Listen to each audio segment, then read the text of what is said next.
Gentlemen, great day here. Oh, you're hot. All right, our next celebrity chef, a best-selling author, a James Beard Award winner, Emmy Award winner. He's the chef of Blue Dragon in Massachusetts. He's also the host and producer of his own series, Simply Ming, now in its 16th season. Please welcome to the KitchenAid Cooking Theater, Chef Ming Tsai. Thank you. Hello, Chicago. How are we doing? That's not bad without any alcohol. I haven't drunk yet, just for the record. It's too early. All right. Well, usually I start with like a dig to all the NFL teams, but I'm just going to let that one go this year. But congrats to who won the Super Bowl? The Eagles? Yeah. Eagles. They were good. They were good. Although the Bruins are beating the Blackhawks right now. I just know that. So, all right, guys, we're doing 3 dishes with some cool stuff. We're making a watercress soup. Super easy. You need a great blender. KitchenAid makes awesome blenders. I myself make a great blender as well, but this is equally good. Blenders are so key to making really good, smooth, delicious soups. And watercress is my favorite veg of all time. Chinese are the #1 consumer of watercress. We've been stirring watercress for, I don't know, a couple thousand years probably. The second country that eats the most watercress, England, this big, because of watercress tea sandwiches. It's a lot of freaking tea sandwiches, right? Think about it. England's this big. It's not even Texas, and they eat more watercress than the U.S. It bats 1,000 on the nutritionity. It's called an NDI, Nutritional Density Index. Kale and watercress each bat 1,000, meaning it's the perfect vegetable. You will never die if you eat watercress. Promise. Come back next year and see if I was right. If you don't come back, I was wrong. Sorry. All right, we're making that. We're then going to make a fantastic kind of Moroccan-influenced lamb leek rice pilaf using this cool new pan. This is called, it's a stove-top oven. Lastly, we're going to actually bust out, and you're going to use my Spiralizer to have some fun with. Then we're going to bust out a raspberry souffle in 5 minutes, okay? That's what we're going to do. You ready? In here, guys, very simple. 2 medium onions. Sweat them down. I use a little grapeseed oil. I'm going to add a little bit of minced garlic to this.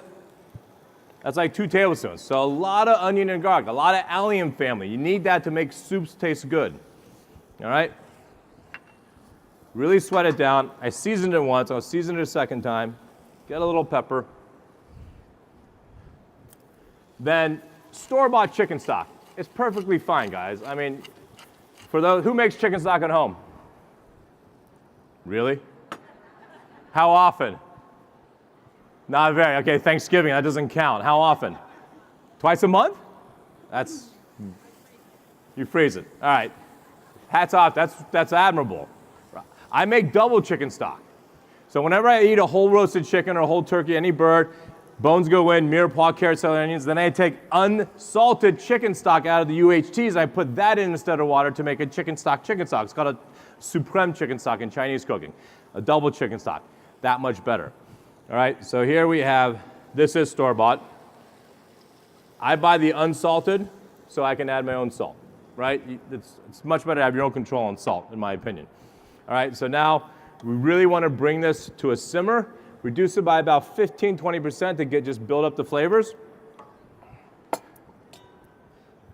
This is nature's lovely fat, coconut cream. So if you get a can of coconut, before you shake it, if you open it, there's a big layer of the cream, or coconut butter as we call it, and then there's the milk. Well, if you just scrape off the top like we did here, or you can buy them by itself in cans, awesome replacement for butter. You can still get that unctuous smoothness, viscosity, richness, coconut flavor, which I love. I love butter too, but this is a great substitute. Do I have my Daikon mix? I do the Daikon over there. So I'm making a vinaigrette for Daikon noodles. This is a watercress Daikon noodles. Noodles. Fresh lime juice. Sambal. Very nice spicy chili paste. Because coconut milk has a little sweetness to it, so I want a little spicy to kind of go with it. Then we're going to put Daikon in there. So Tracy already cut my daikon. You guys all know what daikon is, right? Radish. So this is a cool turning slicer or spiralizer. It's the first one that I've ever seen that we invented with my awesome partner, Joy Mangano, who's out there, right? Give it up to Joy Mangano right there. If you don't know Joy, turn on your TV, please. Are you running for president, by the way? Oh, that's a rumor. Okay. Well, I figure if Oprah can do it, you can do it. So a spiralizer turning slicer, when I was in Japan training 30 years ago, Ben Reiner made it. It was awesome, actually. 150 bucks. You had to twirl it, you had to push it, and the hardest part was switching the blades. This is the first self-feeding spiralizer. Now wait, I'm gonna stop this. So this is one blade. Now check this out. I wanna do, and this is the best part about it, because when you take this out, you have 4 different blades here, right? Big, julienne, smaller, smallest. This is the part that always cut yourself when you use the old the fashion ones. You had to slide in and out the blades. So now, again, put it in, lock it down, and now we're gonna get kind of like, I don't know, spaghetti, daikon hair, all right? Love it, because that's your sous chef. All right, so now we have this. Most important thing, taste as you go. I know this is gonna need some salt, but I'm also adding fish sauce to my vinaigrette, which I know is salty. So now we have lime juice, fish sauce, and sambal.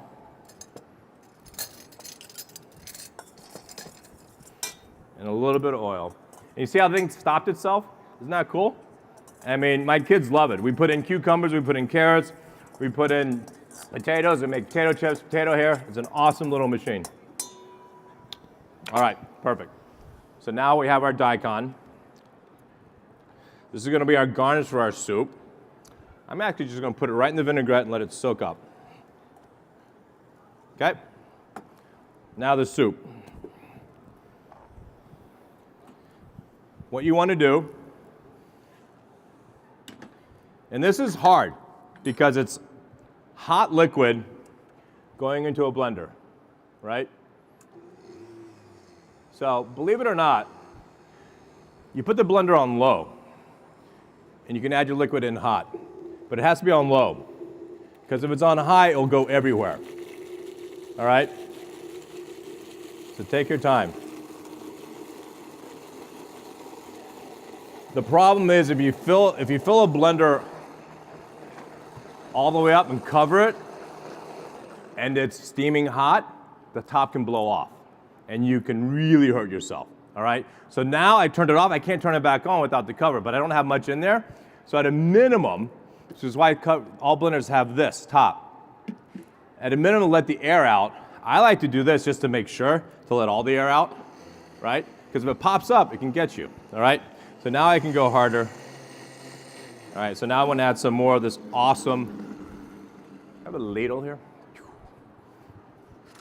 Some more of this awesome onions.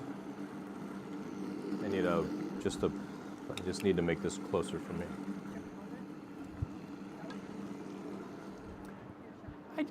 I just need a plate. Oh, or a person.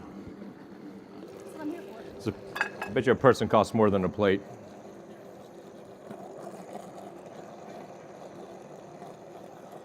All right. So all these great onions and garlic, that's good. So again, now, you can put the top on and just use your cloth. I want to go a little bit higher because I want to get it nice and smooth. Okay?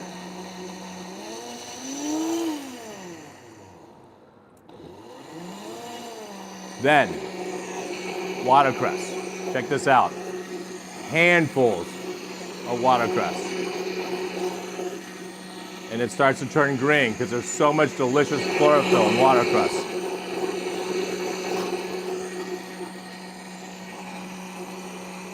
We're done. The soup's done. I'm gonna go weigh watercress. See, I'll get a 4th handle in there. Thank you. Then,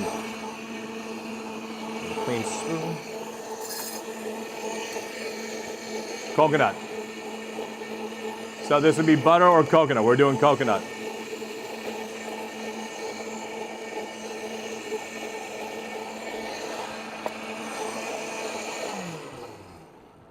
So that's a pretty nice color, huh? So the best way to try it,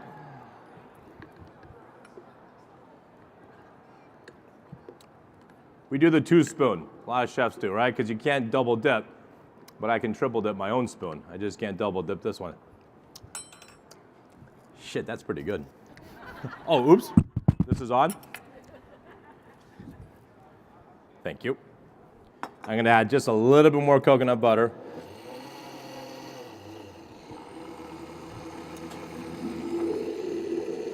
All right.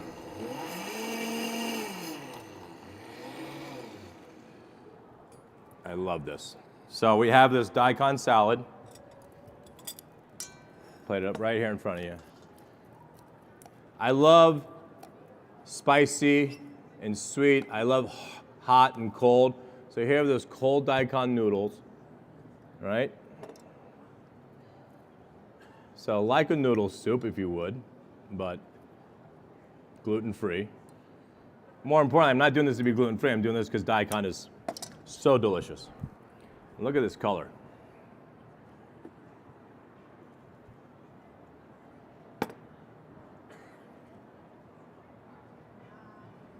Right? I tell you, if you eat this, you won't die. Ever. Seriously. And because we can. All right, guys, this is the first dish. Pretty simple, right? I've been told by 4 different people I can't feed anyone this, which is such a shame because that's so un-Chinese, right? And so un-chef. The only reason we cook is to feed other people. But apparently, if you eat this and die, it's on them. Are you really gonna die? Who's gonna die if they eat my food? See? No, I won't do it. I know, I won't do it. All right. So this idea of making soup works for so many vegetable guys. You can buy mushroom stock, right? Veggie stock if you're vegetarian. Do the same thing, a truckload of onions and garlic and or ginger. Get it hot, get it in here, and then you could throw kale, you can throw asparagus, you can throw bok choy, you can throw any green leafy vegetable you want and get a green delicious soup. Cheap. Kids will eat this. Coconut butter is a great way, oh sorry, and then toasted coconut. Coconut butter is a great way to add a more exotic flavor. Little toasted coconut flake. With this, we can charge you $14 now, right? Because it's only $8, now it's $14. But it's a great technique to make any soup. It's hot, thank you. All right, second dish, guys. Rice pilaf. Usually done stovetop, then into the oven to finish. You can do it stovetop, you gotta go really slow. We came out with this cool stove oven, if you would, stovetop oven that has a thermometer.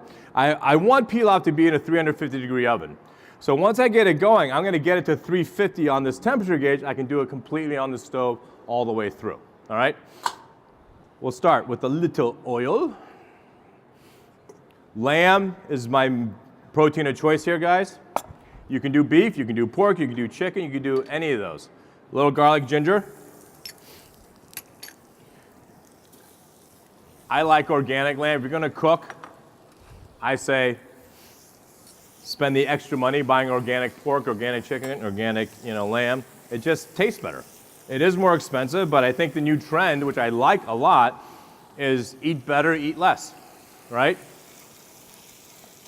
I think the days, at least for me, the days of 6 22-ounce ribeyes twice a week, it's tough. It's just hard for your body to adjust. All right, so here, you want to cook the lamb basically all the way through. Pilaf normally, depending on the book, 3 to 2, meaning 3 parts liquid and 2 parts rice. Sometimes it's 4 to 2. I tend to do 3 to 2 because I like to add a lot of aromatics and veg that exudes moisture. So we're going to add leeks to this once the lamb cooks down. We're going to add a couple other. So here, We have 2 different chilies. We have jalapeno and serranos.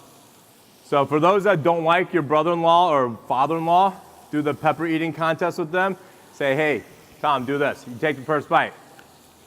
That's a serrano chili. The first bite has no seeds, no pith, so it tastes like a bell pepper. The second bite's gonna kill them. So make sure you do the order of the contest correctly or you're gonna lose. So we'll take off the ends just for yuck's sake. So I like to go this way, then the second time, I like the seeds and the pith because that's where all the heat is. So I got like little quarters. Same for the serrano. All right? So this is spicy. This is gonna be a good spicy dish. All of it. It's a lot. Garam masala. Garam masala. Awesome spice, Indian juice, ton of it, and a little bit of cumin. All right, so this is the base flavor of this dish now. We have rice, long grain rice, jasmine, or Chinese long grain is fine. I tend to wash my rice and then dry it, so strain it. You can't soak your rice because then the rice will not cook properly.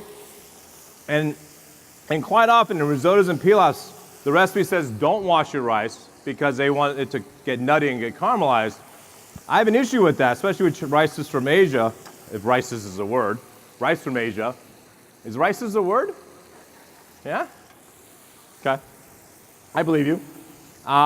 Because it's dirty. All rice is dirty. India, Chinese, Japanese, Korean, doesn't matter where the rice is from. And you can tell when you put it under water in a bowl, there's a lot of stuff that comes off of it. So I'd wash your rice and then put it in a strainer and dry it. So you can tell it's just pretty dry now, right? Then I break up the lamb. Now I can add some leeks, which look like this. Leeks are also very dirty. You chop them up, you soak them in water, because you want to get all the dirt out of it. The dirt sinks to the bottom, leeks stay on top. Thank you. So now we have leeks, cumin, garam masala, ginger, garlic, lamb. Now we add rice.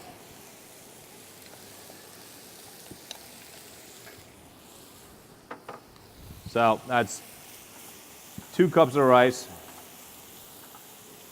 To this we add 3 cups, again, unsalted chicken stock. Now this is the key to a pilaf. You have to try this liquid because how this liquid tastes is how the pilaf's gonna taste, period. It doesn't get better in the oven or on the stove.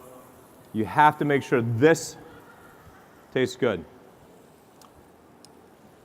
So it has to have salt and pepper. It's 2 most important ingredients. And or soy sauce. Soy sauce is a great way to add sodium into your diet without adding as much sodium. Because if you take the same amount of sodium content of a tablespoon of soy sauce, which would be about a teaspoon of salt and sodium content, the soy sauce will spread the flavor better and give you actually that, what we call umami, that background savoriness, or even a sweetness that soy sauce has that salt does not have. All right, so again, you have to keep doing this till it tastes right. All right, that's pretty good. So now, we can go nice and slow. I'll put it on here. And again, I'm looking for 350, about 30 minutes. This dish will be done, all right? How much time do we have? Well, we should do more food then. Can you get me 2 live ducks? 1 male, 1 female, because we gotta be equal here. Give me a 3rd duck too, just to throw it in, and we can determine what it is. All right. KitchenAid stand mixer. There's no way. You guys, there's no way this whisk is for this bowl. Oh, this one goes up. Ah, this is made in China. I can say that. You can't say that. I can say that. Chinese people can make Chinese jokes. I cannot make Jewish jokes. You get it? That's the rules. I read it. Andrew Zimmerman taught me. All right. It does touch. That's good. I know. Egg whites. Raise the KitchenAid. Where's my sugar? We'll go. So, this is just a fun, easy souffle. We made a raspberry coulis in the back, which is just raspberries cooked down, a little bit of sugar, you puree, you pass it through a sieve. It's called raspberry coulis. You can buy it, you can make it. Egg whites, I take a pinch of sugar in the beginning. You do not go high. You go high, it brings bubbles in, air in much too quickly. So I go like to 6.7. At the very end, so once it gets to soft peak, I add the majority of the sugar and get it to not quite an Italian meringue because it's a little too stiff, a little less than an Italian meringue, but it gets nice and glossy. All right, so that's gonna go. So we don't have 30 more minutes, even though we're fast, but nice. Oh, good, thank you. So this is what the pilaf looks like when it's done. It is awesome. Look at this. Look at the rice. You can tell when rice is perfectly cooked, it's all flat. I can't believe you guys can't eat this. We have enough food for everyone. So in Chinese. I mean, this really is one of my favorite dishes. All right, I'm gonna stir that up. I'm gonna make it tzatziki. I'm gonna just show you just another great thing with this spiralizer, is to make dice, make julienne first. So I'm just gonna make long spaghetti, and then I can chop it up. I'm making a little kind of tzatziki garnish. So some mint leaves, some cucumber, some Greek yogurt, some lemon zest, lemon, because this is a rich dish with all that lamb. All right. So just a little bit of mint.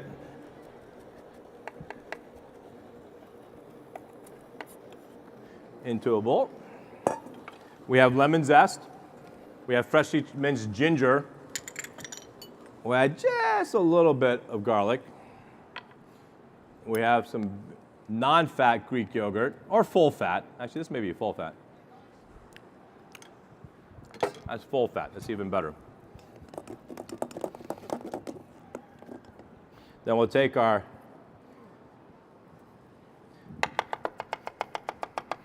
So if I was in a French restaurant, they'd be like, that's not brunoise. No, it's not. I'm just looking for fine, just little pieces, right? That's all you need. Because there's going to be a good little garnish on our lamb. All right, salt, pepper as always. Oh, that's my pepper mill. Any questions yet? Anyone? No one? Go ahead. So with the tzatziki sauce, you don't like strain like your cucumber juice out? Say again? You don't like strain like the cucumber to get the juice out or something? Oh, the salted cucumbers? Yeah, you could. That's a good question. So quite often in a lot of cuisine, you dice cucumbers, you do planks, and you salt them and let them sit for half an hour, and the water drains out. It's a good way to, it's a great point. It's a good way to take water out of the cucumbers, because if I did this for my restaurant, unsalted, and I'm using it 3 hours from now, that water is going to come out and it's going to make this tzatziki not thick. It'll make it thinned out. I'm doing it to be served in 47 seconds, if that's all right, ma'am. So that's why I did it. So I took this shortcut. Security, can we get out this lady in the gray coat? Great question. Bye-bye. It's okay. I can't make all my jokes. I used to come out and make all these political jokes, and then you talk about guns and all this. You can't make any of those anymore. All you're talking about is food, which should be the new four-letter word you talk about, right? And love.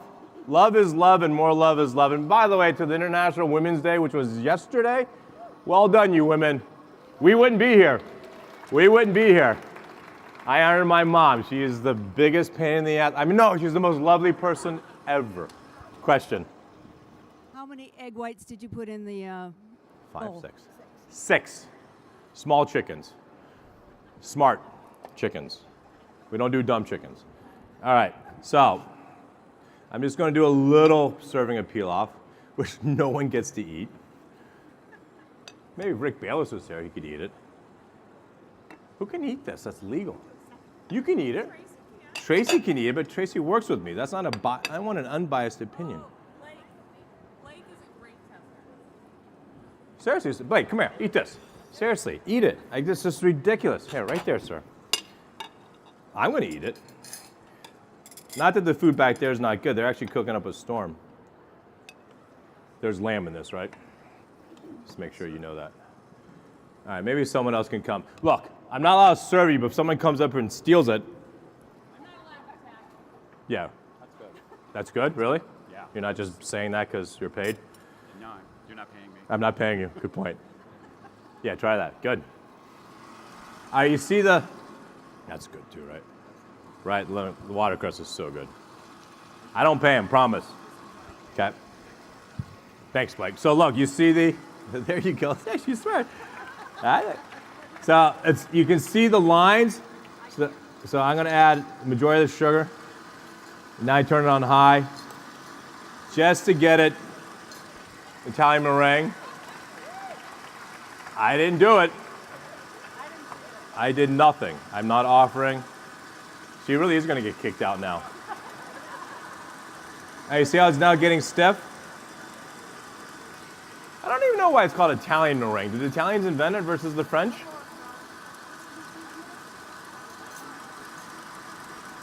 Do I have a bowl to mix it? Oh, I just use it in here. Are these in? How long? Okay. All right, guys, that's all you need to do. Actually, that's still a little loose. I'm gonna go a little bit more. It needs to stick on the whisk. You'll see it when you take the whisk off. You have a big glob. So I'm gonna go a little bit longer. Any other questions? Nice steel job there. Yeah, speak up. I can't hear you very well. The pot that you cook the pilaf in, how did you get it to 300 on the stove? Like, how does that work? I'm watching it. I mean, I'm literally, so it is now, so it's on medium low to get 350. Right, I turned it on higher, now we just bring it down. So there's I'm sorry, oh, you can't see it, sorry. There's a thermostat. Ah, okay. That's tied into the chip in my brain. Yeah, oh my God, beep, it's done. That's happening one day. So scary. I was actually asked by a Chinese company to endorse a wok robot. It is a wok robot that cooks 20,000 Chinese dishes. And I saw the video, and it had a wok, and the thing flipped, and every sauce made in China went into it. You still had to load it with the protein and the veg, but it had a glossary of 20,000 recipes. So it had the soy sauce, oyster sauce, and this and that. I'm like, dude, I endorse that. I'm out of a job. No, pass. Thank you. Meet George Jetson, right?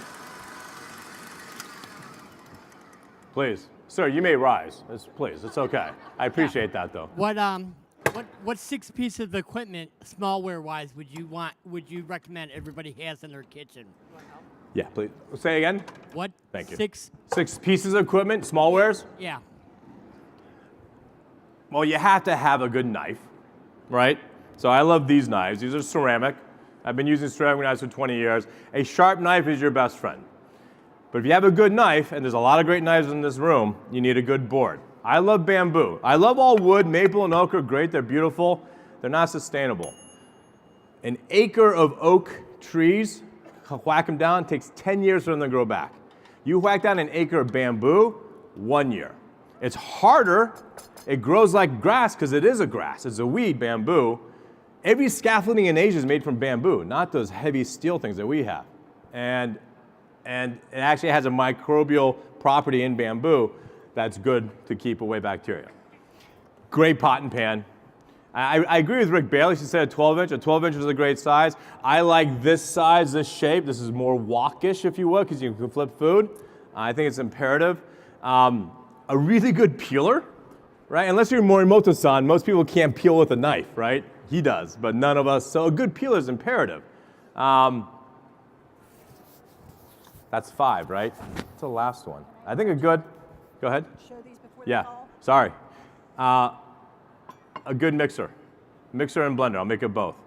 All right, hang on. So I'm gonna just show you how this is supposed to be done. I'm gonna do it out of order because we just made them too. So I'll just show it to you first. All you do though, by the way, is you add 3 tablespoons, 2, 3. That's all you need to do. And you mix it and you put them in a ramekin that has butter and sugar. 1 minute on an air fryer high, then 3 minutes at 350, you get this. We just did these right before.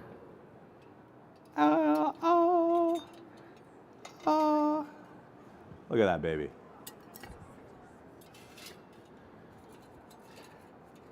So, in all honesty, the first time I tried an air fryer, I didn't like it. I'm like, why would you use that? It was big, it was bulky, it was north of $200, and it didn't do much. Again, with joy, we designed this air fryer, which has we all go skiing, and you guys live in Chicago, you know about the Hawk wind chill factor. Cold air, huge wind, it feels much colder. Reverse for hot. If it's really hot and there's a huge wind, it feels much hotter. So we created this tornado effect in this air fryer. It heats up instantly. I have a beautiful stove at home. It takes 20 minutes to heat up to 350, right? The trick, of course, is to turn on your broiler, electric, and then get the gas to catch up. This heats up in 30 seconds because it's so small, and that tornado gets the air around it. So when I designed this, you have these slats that come in at 45 degrees. That creates this tunnel to make souffles like that in 4 minutes, right? It's amazing what you can do. And my kids, my son, he's now 15, my youngest, he was 12. He could cook all day in the kitchen with an air fryer. You can't burn down the house with an air fryer. So that's chicken fingers and french fries and those and dumplings and things that you normally could cook that you want to be there to watch. We don't care because you really can't. I mean, I've yet to hurt myself with an air fryer. I don't plan on it. I guess if it falls on your head, you can hurt yourself, but it's pretty easy. So just going backwards, I want to just show you how you make a souffle for those who have not done a souffle before. The key is, once your egg whites are stiff like this, right? It's okay, I'll add a little bit more. You just mix it in and put it into your mold. You can actually, I had Jacques Pépin, who's really the best chef, I think, in this country that we all revere so much. He was doing Simply Ming. We had 5 extra minutes. He goes, how about a chocolate souffle? I'm like, sure. And he literally in 5 minutes, by hand, he didn't even use a KitchenAid, whipped egg whites, melted chocolate with cream, put it together, souffle. People always think souffles are so hard to do. They're really not. And believe it or not, with an air fryer, you can actually do it so much faster because it cooks it from all sides that quickly, right? You want instant heat. So that's all you need to do. And I don't mind if there's a little bit of swirl in it. I actually kind of like it. And you can even mold these a half an hour in advance if you have guests coming over, for example, and still throw them in, and they'll still be fine. As you can imagine, any fruit will work. Raspberries, blueberries, strawberries. I would tend not to do banana, although banana apple could work with chocolate. But we may even have enough time to see these come out live too.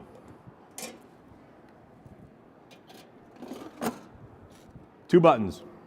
So 400 and then down to 300. Questions? I'm too fast. We should have done a cocktail. I always say we should make cocktails. How much time do I have?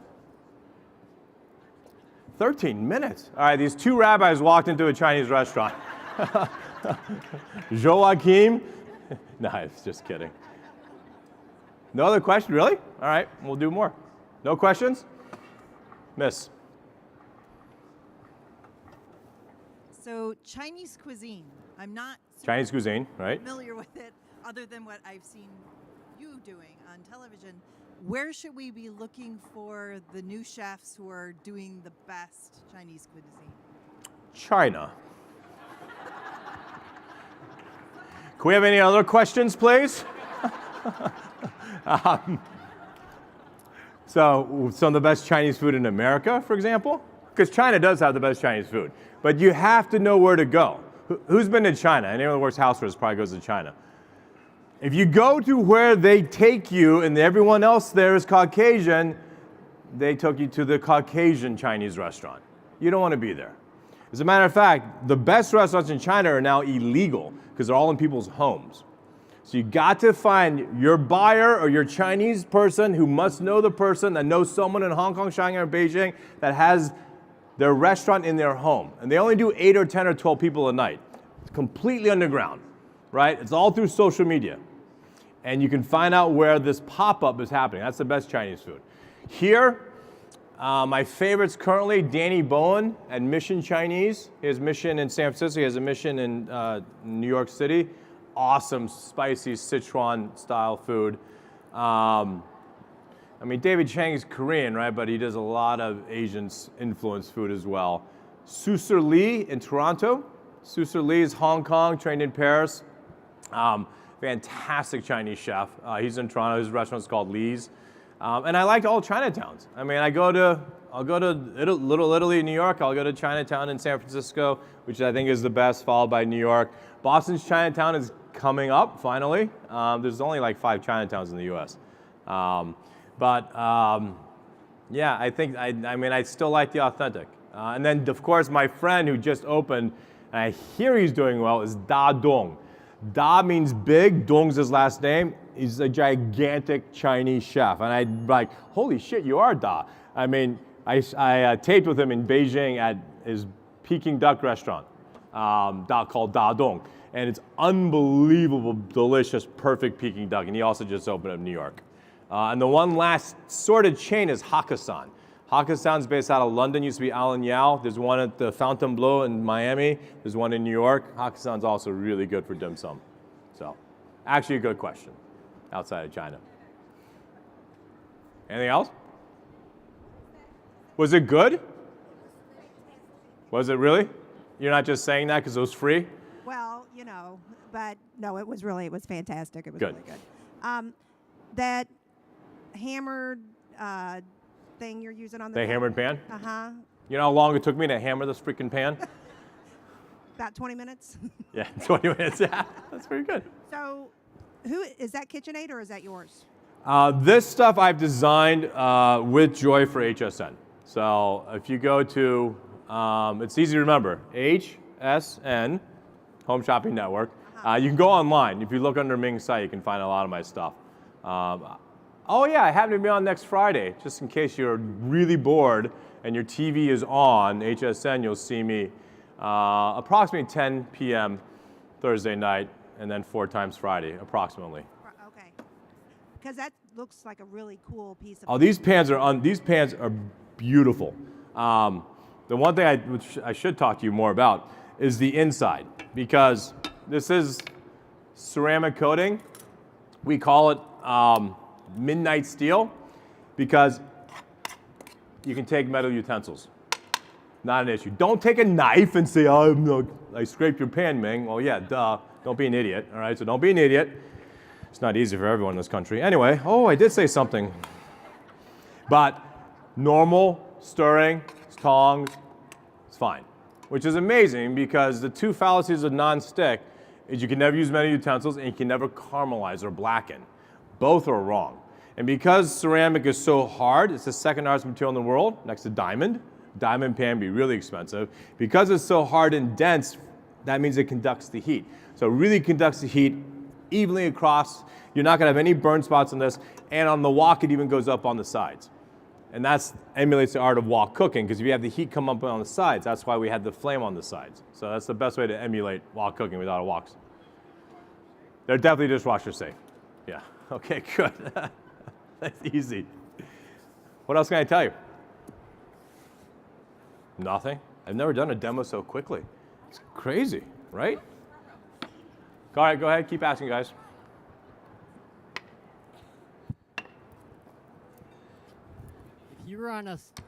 If you were stranded on a deserted island, what 4 things would you bring with you?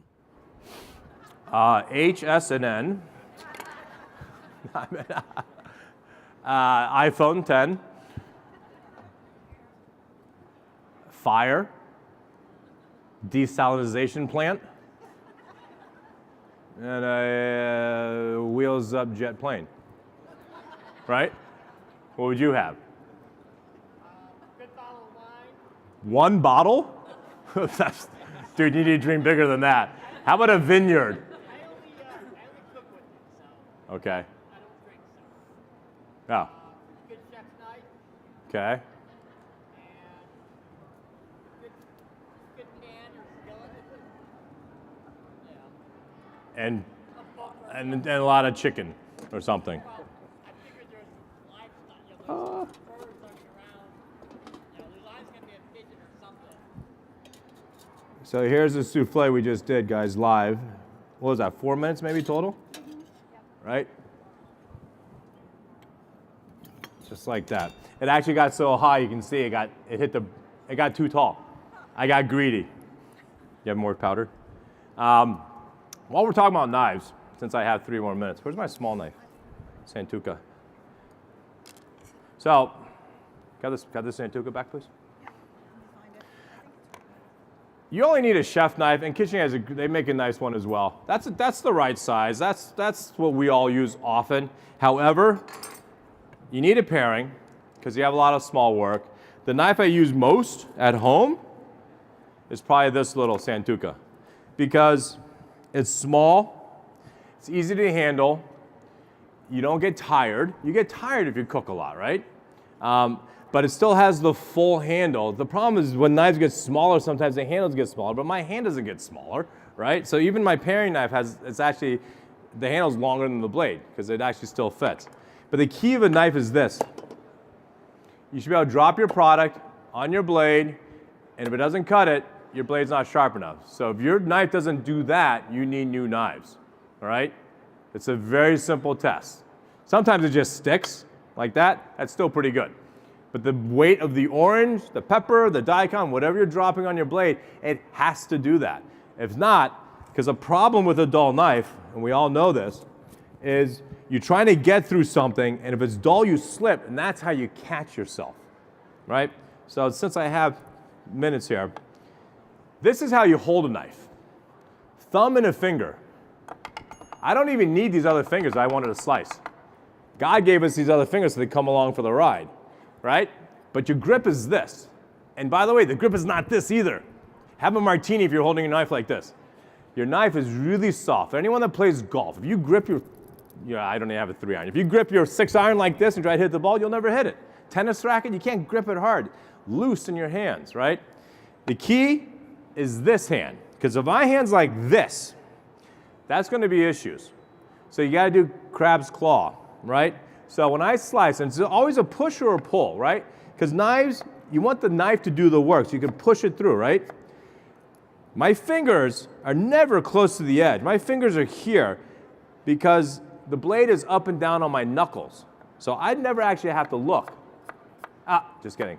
I don't have to look because I know where my fingers are. My fingers are never closer. I mean, they're never going to be closer than, what is that? Half an inch away, right? And I can just keep going like this because my fingers are half an inch away. So you're never going to hit your fingers. And that's how you slice. And the most important thing is a sharp knife. You will hurt yourself with a dull knife, all right? So again, paring is key. Apples, peeling, all that stuff. This is the one I use all the time, but you have to when you're breaking down salmon like this or going through a prime rib, not the bone, but just making your chops, you need a long knife.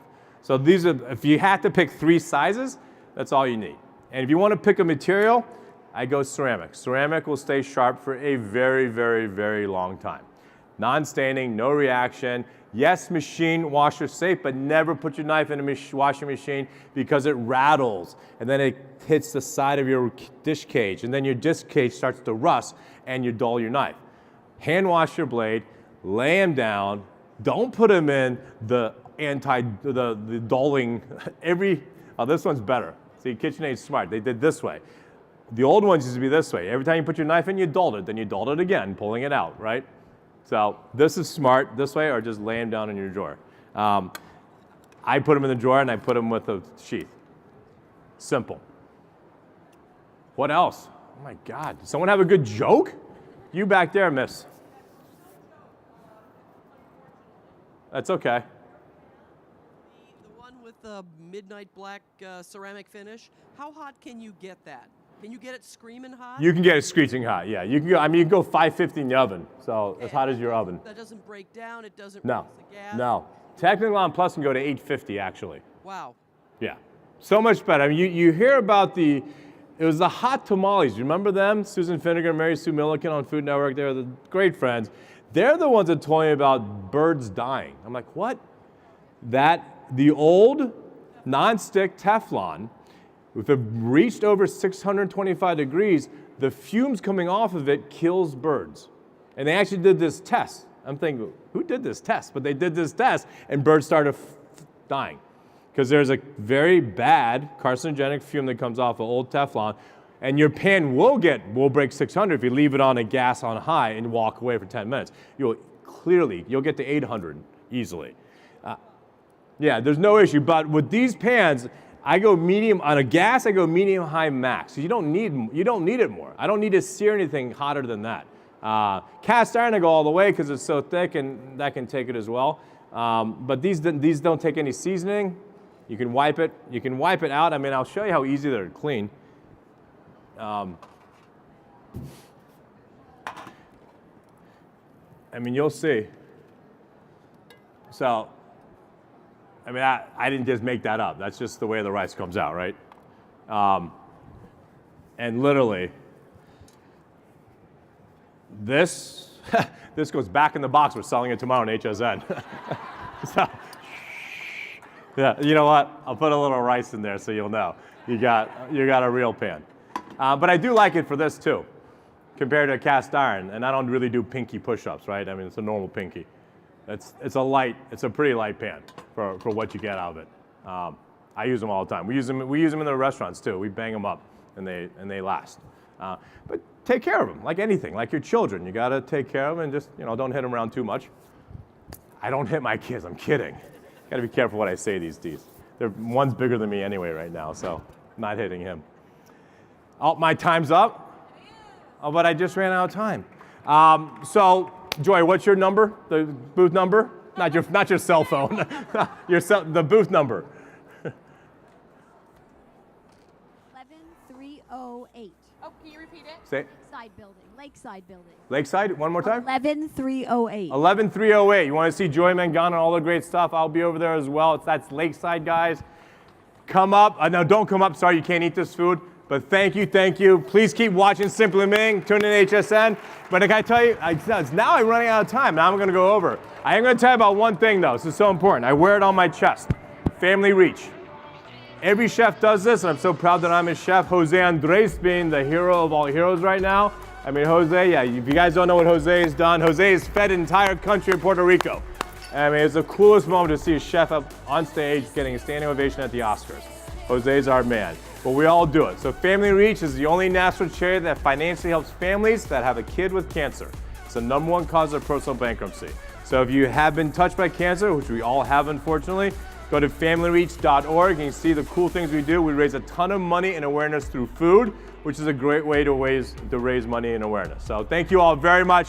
God bless. We'll see you soon. Come see Joy.